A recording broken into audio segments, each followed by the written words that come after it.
and welcome to the 2014 Harborfest. We're looking forward to a great day today. The sun is shining, everybody's here, the crowds are forming already, so come along with me. I'm your host, Andy Friedman, and we're gonna meet some people and find out what's going on down here at Beverly Harbor. Hi, I'm here with Paul Earl, who is the chairman. Is that your official title? Yeah, I'm the chair of the Harbor Management Authority. Chair, yeah? Okay. So this is our fourth Harborfest, and I believe you've been here all 4 times, right? This is my third, I think. Your third, and I think Yes. BevCam's been here for all 4, Yes. which is good. That's good, yes. So what's special today? What are we going to find new today? Well, we have a bigger threat of bad weather than ever, so we're hoping to dodge that bullet. Most of it's kind of going north right now, which is a good thing. Okay. We moved the band inside the McDonald's building just in case bad weather starts. Okay. We've got a bunch of new. I like that. I kind of like that. It's nice. Then you can hear them fine. Yeah. We have a bunch of new food vendors, including Dick and June's, a popular Beverly name. Awesome. And Rowan's is back again, and Little Italy, and Little Italy, and a new bakery in Ryleside called Wicked Awesome Bakery. Wicked Awesome Bakery. Yeah. That sounds wicked awesome. And then we have face painters from Montserrat College of Art, and we've got Mr. Magician back again this year, and Coast Guard's bringing in a 47-foot vessel. When's that going to happen? Oh, that's going to happen in about half an hour, I think. I'm really excited about that. And the dive truck's here, the Beverly brand new dive truck. So we got a lot of, and the crowd's starting to build. So yeah, the crowd is starting to build. It is terrific. There is a lot going on today. That's great. That dive rescue, that's really interesting. Yeah. So tell us, you know, where we are with the development of the harbor. Well, if you look over towards the Salem Bridge, you'll notice a building over there that's, you guys might want to go over and take a couple pictures of it later, but that building is being completely renovated and will be the new home next year for the harbor master. We'll also have handicap accessible bathrooms, 2 of them, including showers. So we'll have facilities for the boaters that rent slips, as well as for the public. And at that point, we're hoping to take down the McDonald's building and temporarily put more parking and a small park in. And then hopefully, as everybody in Beverly knows, one of these days we might get a restaurant. Okay? So we're still moving. It's just takes a while. It takes a while. Well, it's really, really exciting, and thanks for talking with us. Well, thank you very much, and thanks for helping out in the publicity and coming down. Well, you've done a really great job year after year, and so we're really excited to take a look. Well, thank you. Bye-bye. And I'm here with Dean, and we're standing by the Beverly Fire Department's search and rescue boat, I assume. It's our dive team boat. Dive team boat. So can you explain kind of what you would use this for? And it's any marine operations, anything that has to do with the dive team or search, rescue, anything like that. So if a call comes into dispatch, people wouldn't call 911. They would call on their radio. No, from they their would call boat. 911. They would call 911, and this boat would get deployed out there. Oh, how interesting. We are the fire department. You are the fire department. So we just go through regular channels. Regular channels. And have you had much call to use it this year? I heard it was. Oh, you did. We've had a lot. Yeah. Yep, we've had multiple calls. Anything of note? Yeah. Okay. Does it put out fires? It does. There's a 1,500 gallon a minute water pump on it. Comes out of the forward gun and the aft gun. Oh, there you go. You can see it right there. That's very. Well, that's really, really fascinating. So it's equipped with FLIR, night vision, the whole 9 yards. Really cool. Really cool. Very high tech. Very high tech. Who knew Beverly had all these resources available to it? That's very fascinating. I feel safer already knowing that it's here. All right. Thank you so much, You have a great day. You too. Take care. Great.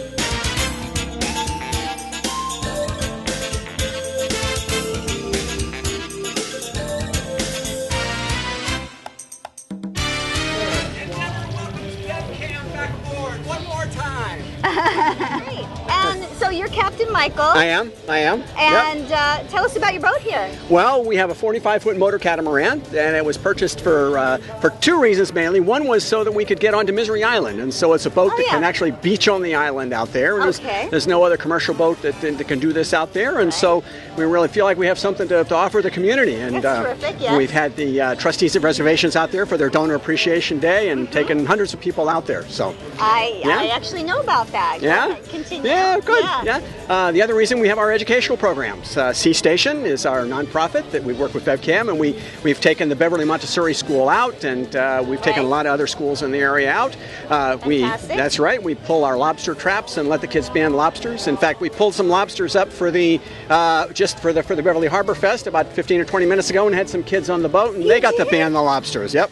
Oh, did you already release them? No, we got lobsters in the tanker. In a minute, we'll go see the lobsters. We have lobsters and crabs in the tanks now. That's right. See that. That's right. Love to see that. Yeah, and then you said so it's the 2 things: going out to Misery Island and the science. The science programs. We do plankton trawls, and we show we do plankton trawls with a special net that we pull behind the boat, and then we do a special preparation, and we do video microscopy and show the kids all the strange little animals that live in every little thimble full of seawater. So now that's just for schools. You couldn't go just as a fun adventure to do sure you could. Sure you can. Okay, we love special requests. Well, now tell us how we would find out about it. How we would know more about the boat and how to contact you. Right. So Sea Station, seastation.org is our nonprofit, and we have a teacher. We've partnered with Salem Sound Coast Watch, and we have a full-time teacher. Excellent. So she coordinates our programs, our educational programs with a science curriculum. And then C-Shuttle, SEA-shuttle.com is for tours and charters and that sort of thing. Well, and we found that private charters like to pull lobster traps too. It's not just yes. It's not just the kids, it's the adults. The adults like to pull the lobster traps too. It's very exciting. It's very exciting. Yeah. Well, we're going to take a little tour of your boat. Okay. And you can show us around. But thank you so much for speaking with us. You're very welcome. You're very welcome. Nice to have you. Welcome aboard. Thank you. What are we waiting for? We're waiting for something. We're waiting for the Coast Guard ship to arrive. The Coast Guard ship to arrive. And what is your name, sir? My name's Ryan Hegarty. Hi, Ryan. And tell me about your job. I noticed that you are part of the Beverly Harbor Master. We patrol all the inner and outer harbors from the islands and all the way into here, up the rivers. Basically enforce all boating laws. You can enforce minor fisheries laws. Just kind of be a visual deterrent to anything that's going bad. Ne'er-do-wells. Exactly. We also do search and rescue. We do medical aid as well. So. Oh, that's great. So you have sort of like an EMT of the water? Absolutely. A lot of us have certified EMTs. And that's very interesting. That's very, very interesting.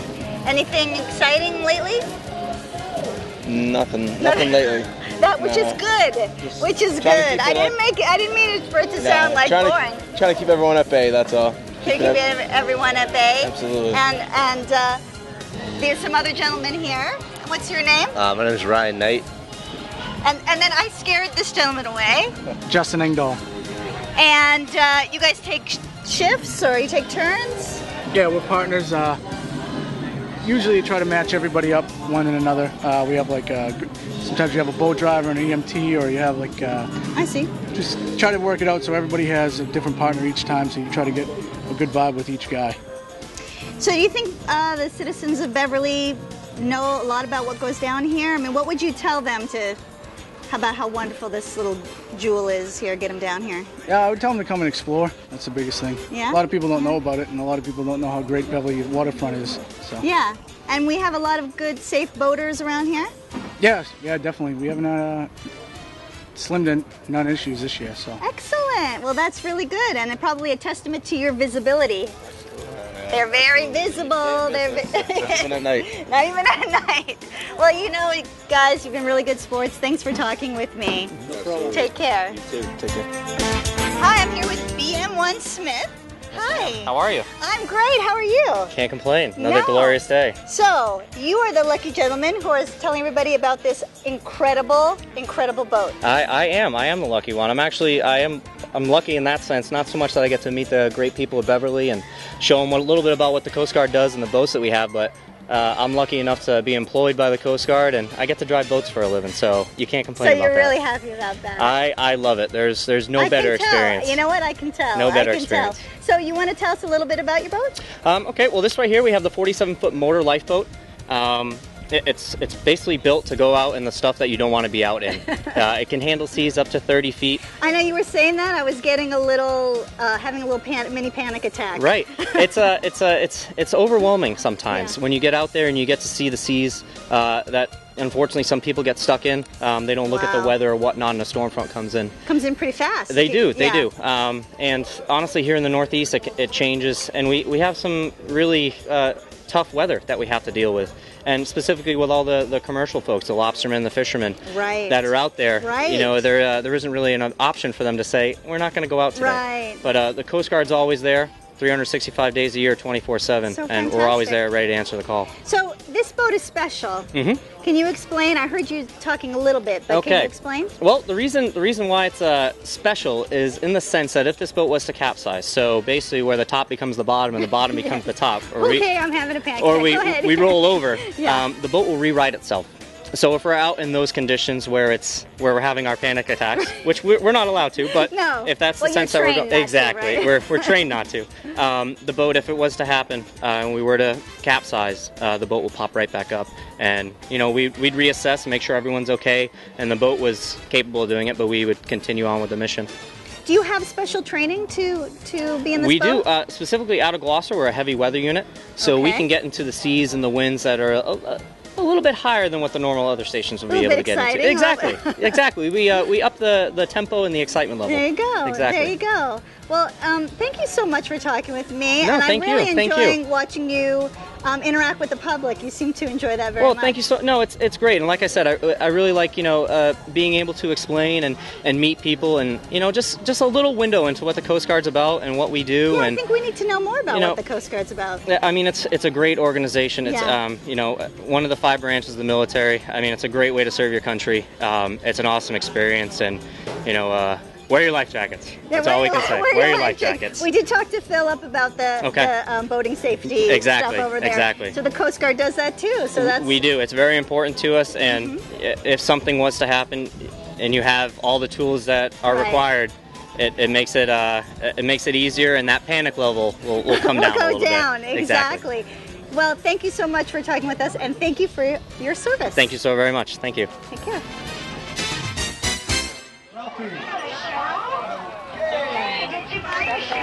Wow.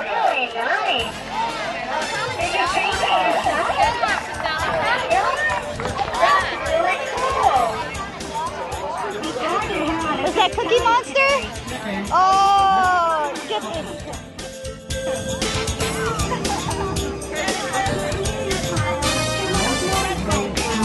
Cupcake? Is it? What does it taste like? I don't want blue frosting on my microphone. I don't know. You don't know? Does it taste blue? Yeah. Oh, it's Thomas. Thomas. And what about yours? What was yours? I don't know. You don't know? A minion? A minion from Despicable Me. Thank you. Look at it on his nose.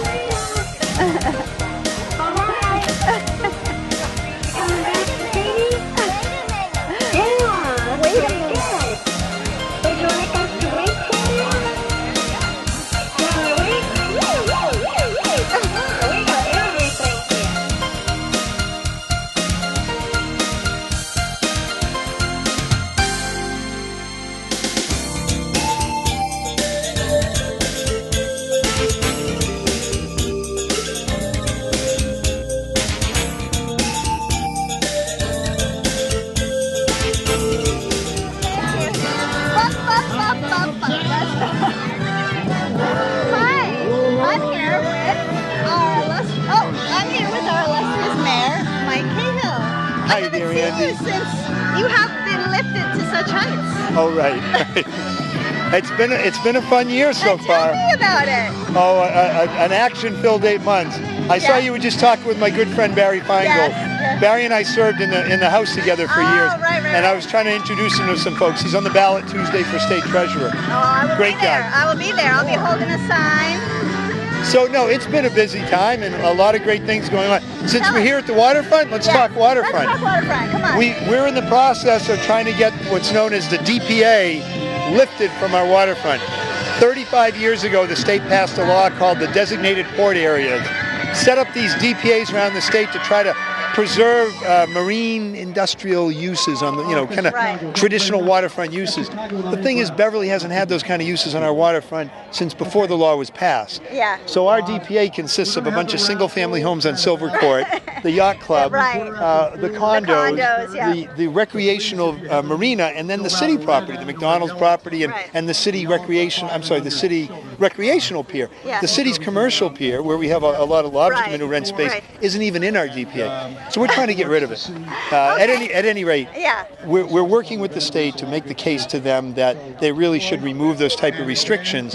At the same time, is that what's holding up the Black Cow thing? It's holding up any type of meaningful change and development on the waterfront. And so at the same time, we've started a rezoning process. We've been engaging the community at large and property owners down here, the neighbors down here, the people who use the waterfront like the lobstermen, to try to make sure that our zoning in the future, if the state gives us relief on this whole DPA issue, that we rewrite our zoning so we can do the things the community at large wants down here. Right. And what I really hope we'll accomplish is to preserve and promote all the uses that are already going on down here, and to bring in some mixed use development, some first floor retail and retail and commercial, and second and third floor residential.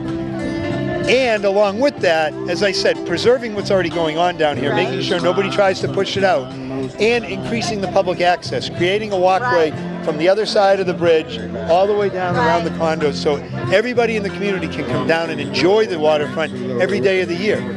And to have a couple of restaurants down here, to be able to come down here and look at the boats and cast your fishing pole off the end of the pier, walk along, get an ice cream, get some fried clams, sit out, enjoy.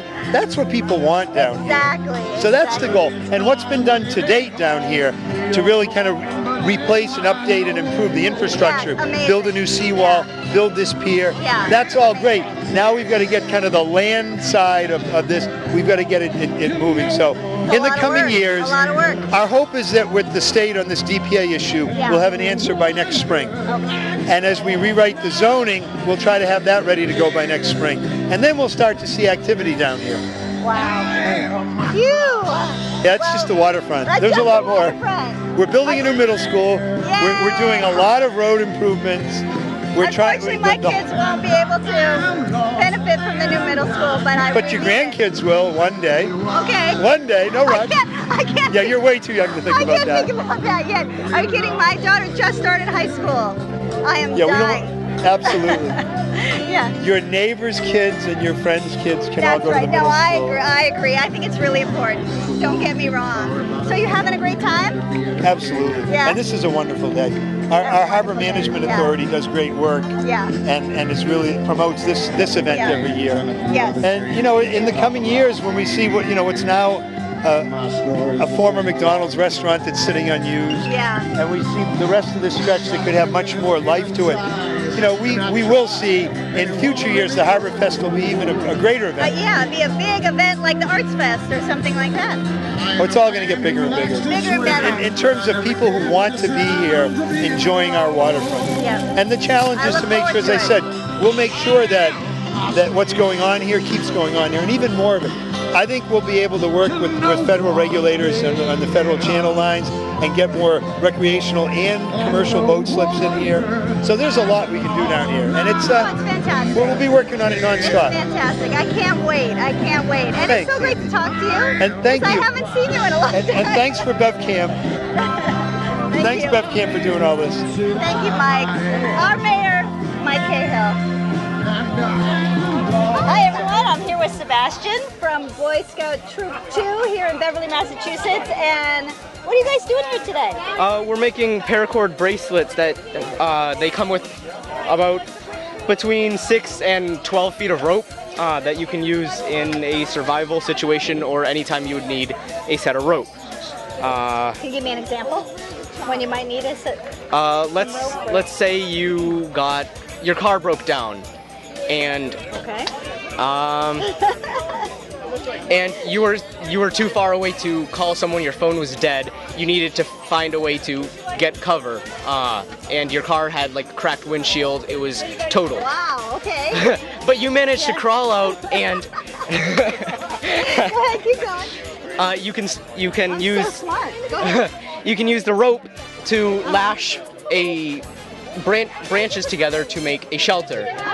Give yourself a roof and throw your jacket or something over it for cover. Well, I'll keep that in mind. You can also pull out the inside of the rope is 7 small strands of weaker rope, and you can use it for fishing as fishing line. Very cool. Have you guys been out and did survival training and? Somewhat, yes. Somewhat? Close enough. Close enough. I've done several overnights, like without tents and stuff. I have used paracord. It was actually a really big help. I didn't use my bracelet because I had some in my bag. What did you use it for? I used it to like make the tent itself, to like tie like a tarp to a tree. Okay. Really, really cool. And they're really, really beautiful too. Can you look at all the different colors and stuff? There's like different designs. Different designs. Oh, and here we're getting a demonstration over here. Let me get this. That's his brother. That's his brother. Yep. Sebastian's brother? Yep. Here's Sue. Just keep talking. Hi. Okay. Once you've got the first loop, you can see that the knob here will tell you which side you're going to loop it over. So then you take the loop, take this other piece over and under through the loop. You want to try a few times? Okay. Well, this is kind of like doing lanyards and... Okay. Look how pretty. Hold it. Yeah. Look how beautiful. Well, it looks like a lot of fun. Knob, bring it over. Hey, thanks for talking with us, guys. Thanks, Sebastian. And I didn't get your name. I'm Jack. And Jack and... Eli. And Eli. I know you, Eli. Can you tell me your name? I'm sorry. Oh, I'm Bob Atherton of the Beverly Fire Department. Hi, Bob. Been on the fire meet you. Nice to meet you too. Go ahead. Been on the fire department for 27 years, and I'm the entertainment portion today. I guess you are. I guess you are. I'm fascinated. They're having we hope we're not interrupting this little interaction here, but we're fascinated about the dive truck. Oh yeah, isn't it beautiful? It's beautiful. Yep. It's really spectacular. It was. Excuse me for 1 second. No, sure. It was acquired by a grant. Okay. With one of the deputy chiefs on our Beverly Fire Department, Pete O'Connor. He's very resourceful. Very good. Yeah. Excellent. And we've had our dive team since about 1990. Okay. And we went about 20 years, or actually 15 years with a lesser of a vehicle, and then we were able to acquire this, and it's been a great addition for the dive team. And fantastic. We're happy to use it and offer it to the community and the citizens. And you know, I have to say that I've coming to the Harborfest today, I've noticed several boats and trucks that make me feel really safe and secure. Yeah, we've been lucky. If you saw Marine One down there, we did see Marine One. That was another grant to the city of Beverly that the firefighters that have been using and protecting the waterfront, and we're using with our dive team. And we've had quite a few little calls with it, a couple fires. Actually, yeah, and it responds on mutual aid basis around the North Shore. It's great. It's great to know that our first responders here in Beverly are just doing a fantastic job. We're trying real hard. You do a great job. Thank you so much for your work and your service. My pleasure to talk to you. Yeah, can you tell me, just before we finish up, what's special about the dive truck that a fire truck wouldn't have? Well, the dive truck obviously is for a water-based type of incident, where a fire truck would be for a house fire or something, or a rescue type thing. We use it for the waterfront down here in the ocean for water emergencies and local ponds and reservoirs and those type of things. Okay.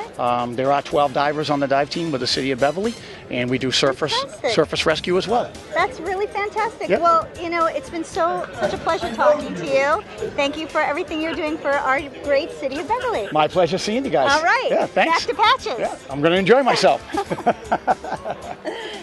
So, hello, we're back with Phil. Hi. Hi. I'm glad you stopped by our booth. Yes, what's your booth? Well, we're basically making available boating information because the Coast Guard Auxiliary's main mission is recreational boating safety. Great. And we know there's a lot of children that come to these events, and we want they're never too young to start. Absolutely. And as you can see, we have various coloring books for the kids. I'm going to hold this up so that the viewers can see that. Sure, yeah. Isn't that adorable? Yeah.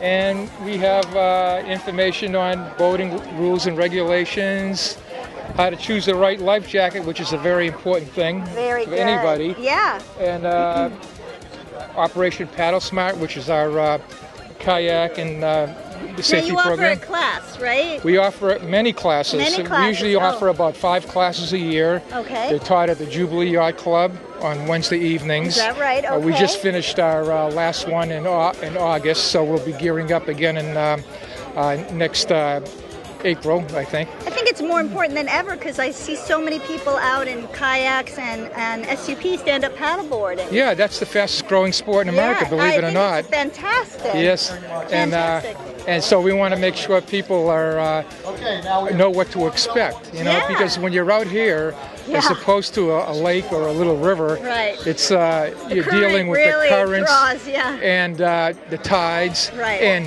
bigger boats. So you have to be careful. You have to know the rules too. Exactly. So and you have to be what we call situational awareness of wherever you're paddling. So you have to be be up to speed on what's out there, you know. Great. So yeah, that's great. And you don't really realize how much you really need to know until you get up there. Yes. And then starting next week, we're offering our main class, a boating skills and seamanship class, also at the Jubilee Yacht Club, and that's a must for any boater and a family member too that goes out a lot on the boat. Definitely, yep. Absolutely. And we also want to make people aware that we also have a Hospital Point Lighthouse team.